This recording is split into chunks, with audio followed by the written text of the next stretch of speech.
My name is Whitney Jacque. I'm an attorney in the state of Florida in the United States.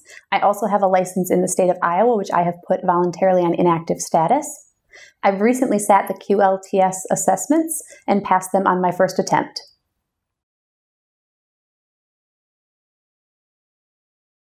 I attended Drake University Law School. I graduated in 2008, where I sat and passed the Iowa bar exam. I was offered a position and worked at O'Connor and Thomas in Dubuque, Iowa.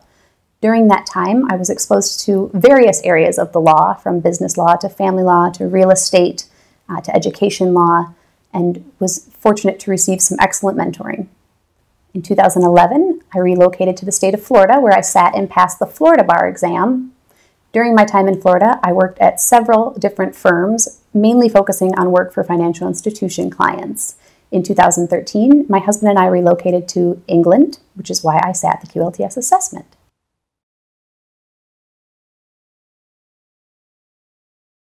I decided to take the QLTS assessment because my husband and I had relocated to England. I researched the different options for becoming a solicitor, and the fast-track option was the QLTS assessment.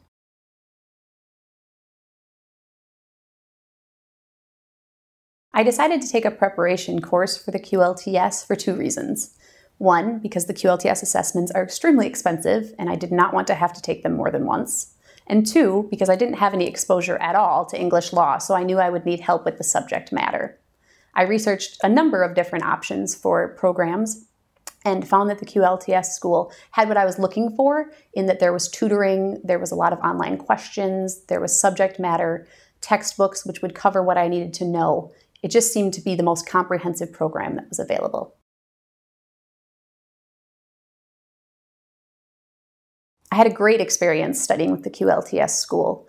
The tutor was extremely helpful when I was studying for the OSCE, and the subject matter textbooks were excellent for the MCT. In addition to the textbooks which cover the subject matter for the MCT, there were also tons and tons of online questions which were stylistically very similar to the questions that I encountered on the MCT.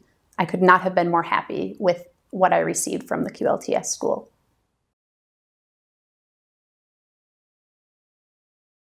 The most beneficial part of the study program for the MCT was definitely all of the practice questions that were available.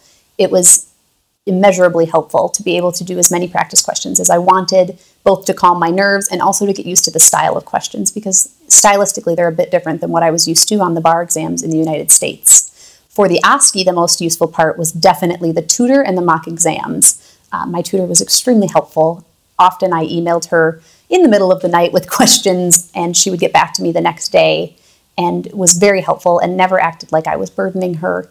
With regard to the mock exams, it was useful to be able to see what I was going to be encountering on the exam and prepare for it ahead of time, so I was confident walking in, because confidence during the OSCE is key.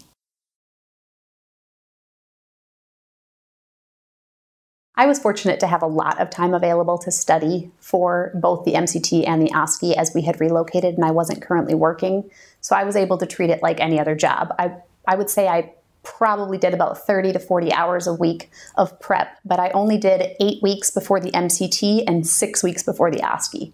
I would recommend more than 6 weeks before the OSCE. However, because I had thoroughly prepared for the MCT and the subject matter was the same on many parts of it, I was able to use that knowledge and get by with a shorter amount of time for the OSCE preparation. With regard to how I allocated my time, I mostly, for the MCT, spent the time reading the text and then doing practice questions, reading the text, doing practice questions. I would say I read the text twice and then did the practice questions for each section. With regard to the OSCE, I spent most of my time doing mock exams and going over outlines that I had prepared based on the subject matter.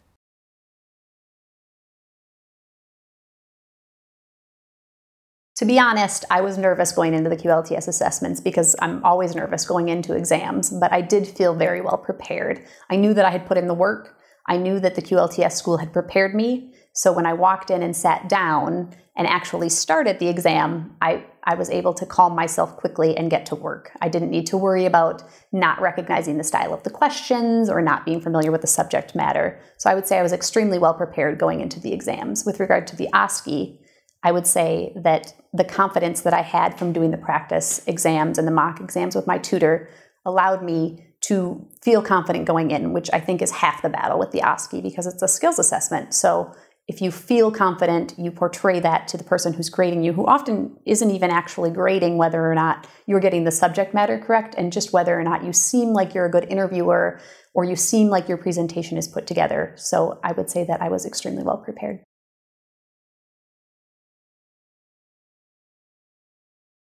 The QLTS has helped me in the legal market because when I go to apply for jobs in the near future, I'll already be licensed. I won't have to compete with people who are licensed when I'm coming in with my license in the States, but without actually being able to practice in England. And I think that that will give me a competitive advantage.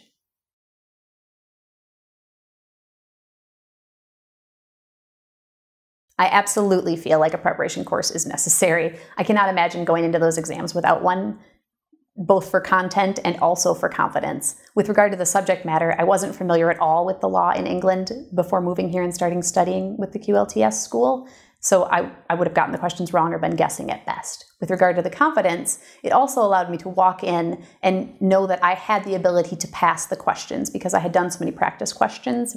Also, with regard to the OSCE, it's the same both for content and for confidence. I knew that I was ready, and that's half the battle, I would say. So it's absolutely essential to do a preparation course.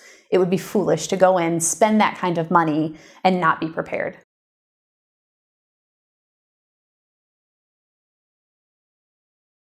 My advice to a person studying for the QLTS assessments would be to put in the work. It is a lot of material. I know, having recently done it, I know how much material it is. You need to read through it. You need to be prepared. Do not try to go into these assessments blind. They are difficult. There's a reason why the pass-fail percentage is what it is. You absolutely need to be prepared going in. Work the system. Use your tutor. Use the practice questions. You're not going to learn through osmosis just because you signed up for the class. You need to put the work in. With regard to how long I would recommend studying, I would recommend you study a little longer than I did. I was able to do it 40 hours a week like a job. If you're not able to do it like that, I would say probably allow yourself 10 to 12 weeks rather than 6 to 8 weeks.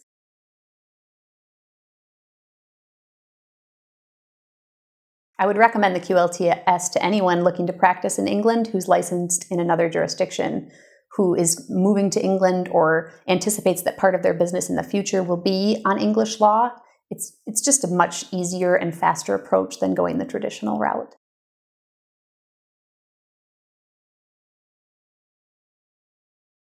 I think a modern lawyer is a lawyer who's flexible, who is mobile, who is willing to learn new areas of the law. 30 years ago, a person would have started at a firm and stayed there, made partner, and worked there their entire career. I just don't think that's the case for most of us anymore. I think that you need to be able to move either from job or from subject area. For me, from country to country, you need to be able to adapt your legal practice to the world. I believe that that makes a modern lawyer.